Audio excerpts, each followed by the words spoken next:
Hi girls! Hi, how are you? Awesome! I started to plan the Midsummer celebration for this year. Oh, I love it. I love Midsummer. Me too! Yeah. Oh, hi imagi30Coders! Maybe you might not heard about it, but here in Sweden, this celebration is super important. It's called Midsummer. Midsummer is a celebration where you get together with your family and friends and celebrate the summer solstice. Midsummer is the brightest day of the year in the northern hemisphere. The midsummer night is filled with magic. Back in the days, you used the flowers to predict the future. There are so many midsummer traditions. My favorite one, flower wreath making. Later on, you wear it all day. Here, I programmed some on the imagiGirls app, so that it will be easier to decide which one to wear later on. My favorite part is the dancing. Another interesting fact is that during the midsummer celebration, you dance around the pole.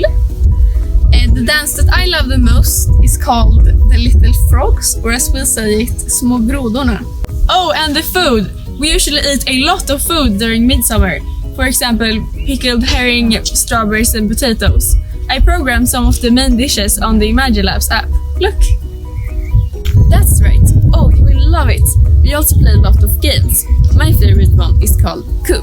You have to knock down 10 small wooden blocks. I love it because I always win. What's your favorite holiday? It's your task for day 23. If you have any questions, you know that the imagiLabs community will gather on Discord, and us 3 imagiGirls will be there as well. Yes, good luck with your coding, and we're going to continue to prepare for our Midsummer celebrations. Bye!